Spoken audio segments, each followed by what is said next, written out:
The time for action has arrived. Here's part 2, and quite honestly, I need to reiterate this. The congressmen I mentioned yesterday all need to be charged with violation of the 14th Amendment, Section 3. And unfortunately, I'm going to have to read it again just in case everybody forgot what it is. No person shall be a senator or representative in Congress or elector of president and the vice president or hold any office, civil or military, under the United States or any state who, having previously taken an oath as a member of Congress or as an officer of the United States or as a member of any state legislature or executive or judicial officer of any state to support the Constitution of the United States shall have engaged in insurrection or rebellion against the same or given aid and comfort to the enemies thereof.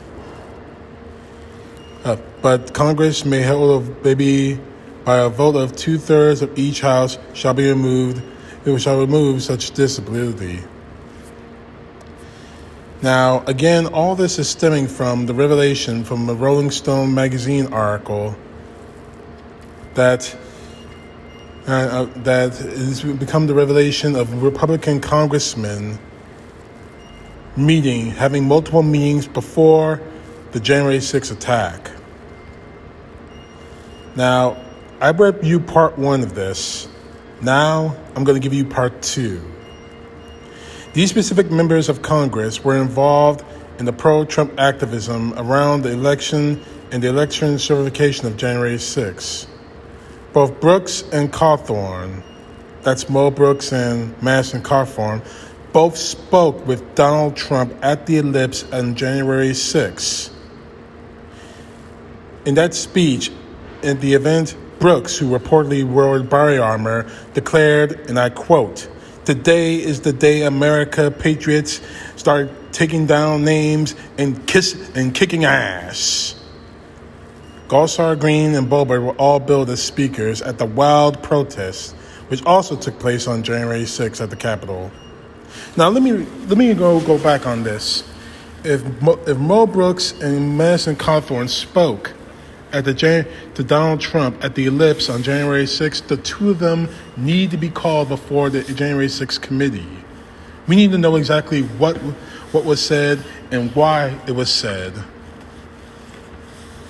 And Nick Dreyer, who is Emerging Taylor Greene's communications director, said that she was solely involved in planning to object at the electoral certification on the House floor. Spokespeople from the other members of Congress who the sources describe as involved in the planning for protests did not respond for comment. Of course they didn't, because sooner or later, if they did comment, they would be implicating themselves in this. Congresswoman Green, now this is Nick Dreyer in an email to Rolling Stone. Congresswoman Green and her staff focused on the congressional election objection on the House floor and had nothing to do with the planning of any protest. We know that this is a lie. Now, Dreyer further compared Greene's efforts to dispute the election certification of Biden's victory with similar objections certain Democrats logged against Trump's first election. Now, quoting again from this email, she objected like the Democrats who objected the Republican presidential victories over the years, just like 2017, where Jim McGovern, Jamie Raskin, Palmer Jabapally, Barbara Lee, Sarah Lee Jackson, Raul Gurivina, and Maxine Waters tried to prevent President Trump's election from being certified. Here's the difference with that. We had evidence, and we still have evidence, that the Russians had some kind of involvement in that election. Now, this whole email goes off the wires about how President Biden right now, what's going on here. Now, I have to laugh when I hear this. No one cares about January 6th when gas prices are skyrocketing, grocery store shelves are empty, unemployment is skyrocketing, and businesses are going bankrupt, our border being invaded. You know something? This whole thing here sounds exactly like what Donald Trump would say. And it's pretty pathetic in that manner. Now, another indication that members of Congress may have been involved in the planning of the protests against the election, Ali Alexander, who helped organize the wild protests, declared in a since deleted live stream broadcast that Gosar, Brooks, and Biggs helped him formulate the strategy for the event. And you wonder why that people are going to jail because of this. Anyway, Ali says, I was the person who came up with the January 6th idea with Congressman Gosar, Congressman Mo Brooks, and Congressman Andy Biggs. Now, this is Ali Alexander would say that at the time. We four schemed up and putting maximum pressure on Congress, whether we're voting so that who we couldn't lobby, we could change the hearts and minds of Republicans who were in that body hearing our loud war from the outside. Oh, they heard it all right, Alexander. They heard it big time after your guys decided to break in on January 6th. Now, he led the Stop the Steal, which is one of the main groups promoting the efforts to dispute Trump's loss. In December of last year, he organized the Stop the Steal event in Phoenix, where Gosar himself was one of the main speakers. At that demonstration, Alexander referred to Gosar as my captain, his words, my captain, and declared also that one of the other heroes had been Congressman Andy Biggs.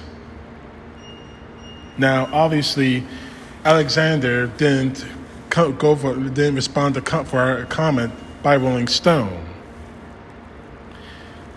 Now, the rally planner that I mentioned earlier, who's anonymous, who accused Alexander of ranching up the potential for violence that day while taking advantage of funds from donors and others who helped finance the events, and confirmed that he was in contact with those three members of Congress. His words, he just couldn't help himself but go live and talk about everything that he did and he wanted to talk to. So he really told on himself. In fact, he did. Indeed he did. While it's already clear that members of Congress played some role in January 6 events and similar rallies that occurred in the lead up to that day, the two sources say they can provide new details about the members' specific roles in that event. The sources plan to share that information with congressional investigators right away.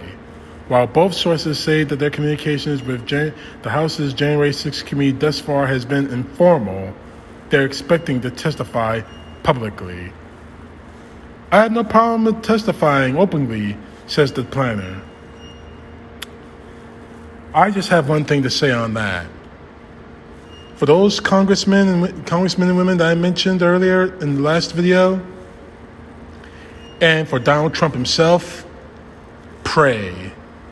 Pray very quickly that he doesn't get a chance to testify. But unfortunately, it's going to happen. It's going to happen. Now, both of the sources make clear that they still believe in Trump's agenda. God knows why. And they also have questions about his election loss, how his election loss occurred. Although multiple audits and investigations have shown that Donald Trump himself lost the election. Now, the two necessarily believe that there are issues with the actual vote count. However, they are concerned that the Democrats gained an unfair advantage in the race due to perceived social media censorship of Trump's allies and the voting rules that were implemented as a result of the corona pandemic. This is stupid, but I'm just going to say what the organizers said.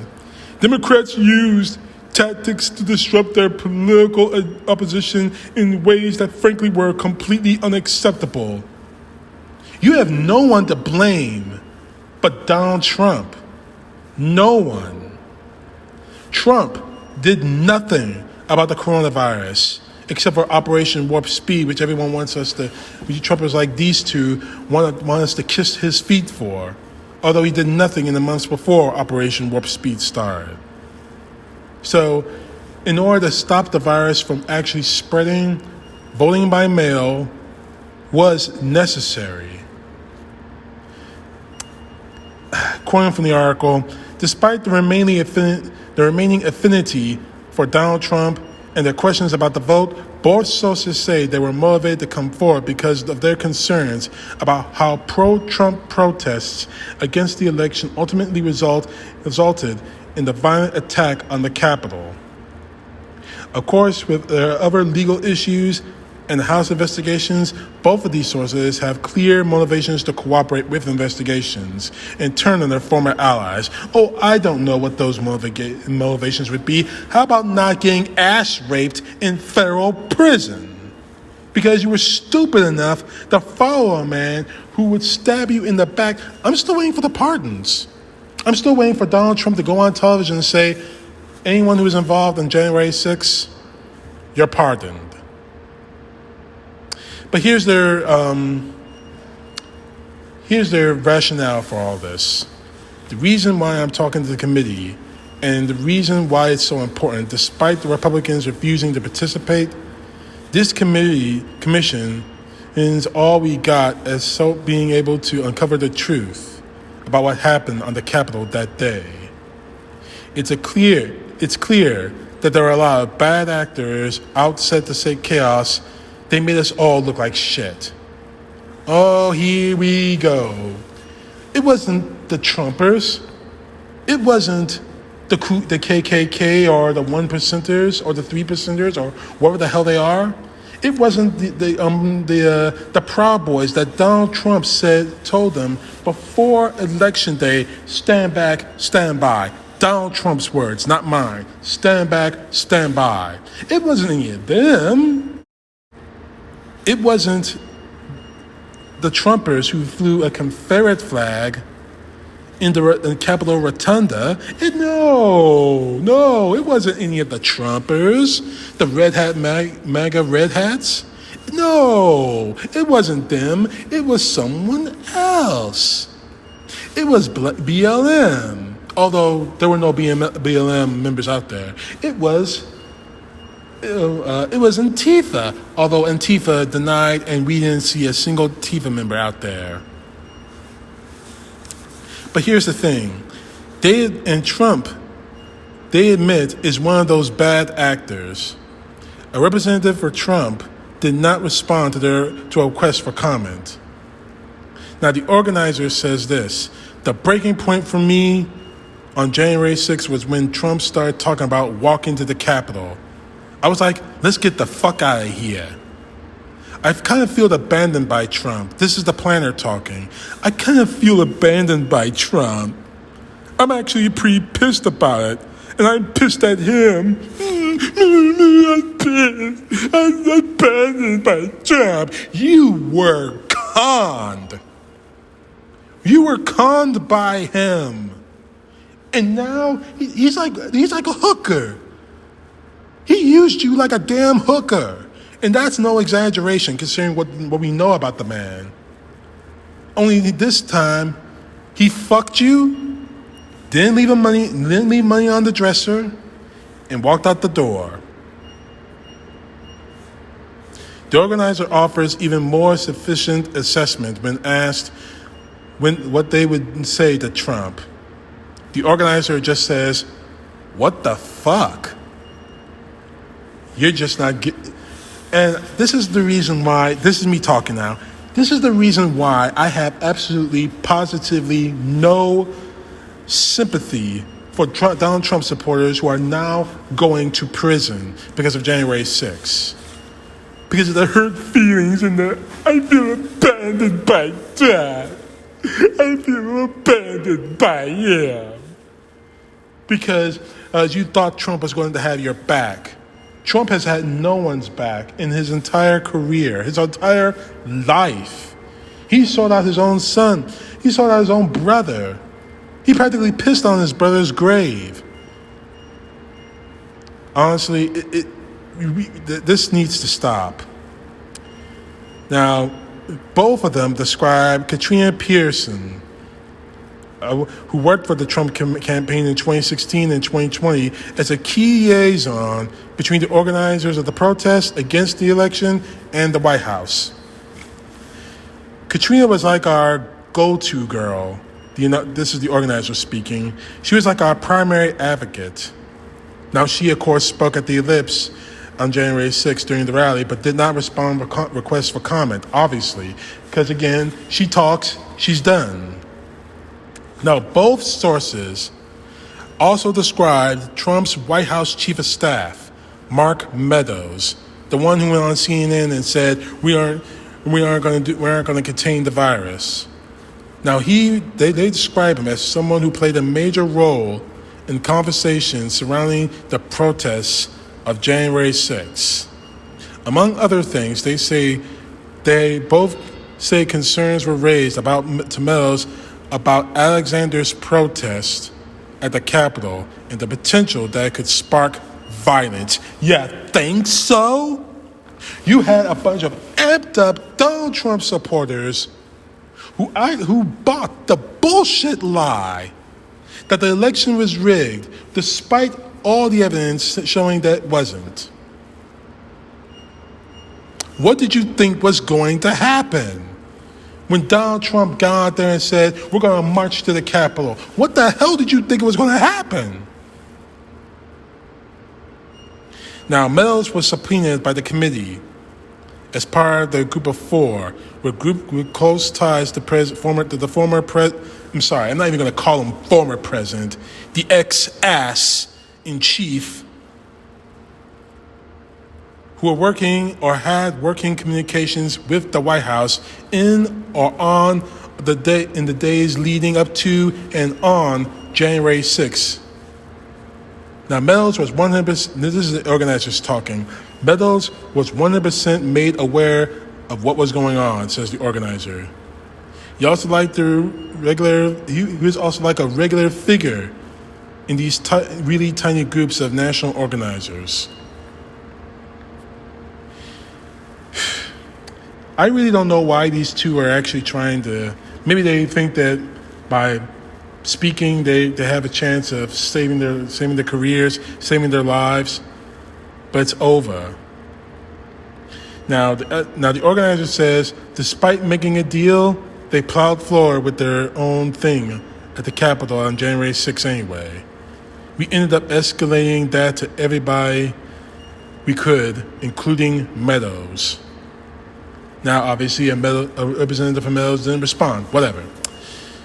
Along with making plans for January 6th, the sources say the members of Congress who were involved solicited supposed proof of election fraud from them. Challenging electoral certifications requires the support of members of Senate. While more than 100 Republican members of the House ultimately rejected the Electoral College count that formalized Trump's loss, only a handful of senators backed the effort. And I think we already know who those senators are. I can name you one first. Ted Fled Cruz. And not to mention Mr. Elvis wannabe, he putting his fist up on January 6th to the crowd, Josh Elvis wannabe Hallway.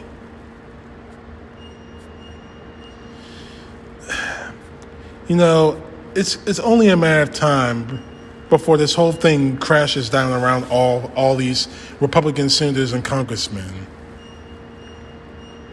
Now, I'm going to end this. Now, this isn't the whole article, but I'm going to end it saying this from the planner. They knew that they weren't there to sing Kumbaya and put up a peace sign. These freaking people were angry. The Republicans, now, that's the end of the article there. Now, the Republicans knew about it. The Republicans didn't do a damn thing to stop it. They didn't do a damn thing to prevent it from happening. They didn't do anything to maintain security or safety at the Capitol or the White House or anywhere on Pennsylvania Avenue. These people are guilty. They planned it. They executed it. I am demanding. I'm not requesting anymore because asking nicely, Mother May I, hasn't gotten us a damn thing at this point. I am demanding that the Attorney General, Merrick Garland, and the Department of Justice, and most importantly, the January 6th committee, call each and every one of these people to testify under oath. Every one of these congressmen and congresswomen under oath. And again, their names: Representative Paul Gosar, Republican, Arizona; Representative Mo Brooks, Republican, Alabama; Representative Madison Cawthorn, the tree beater, Republican in North Carolina; Representative Andy Biggs, Republican in Arizona; the redneck Louis Gohmert, Republican, Texas; and especially the woman that thinks that she's some kind of model when she's really a ditz, Mary Jean Taylor Greene. I demand that each and every one of them be brought before the January 6th committee to testify immediately. And if it is proven, and it will be proven, that they had some kind of involvement in January 6th, they need to be held accountable, removed from their office, and brought to charge and placed in prison. This, I don't know what this is with the AG and everything, but this has got to stop.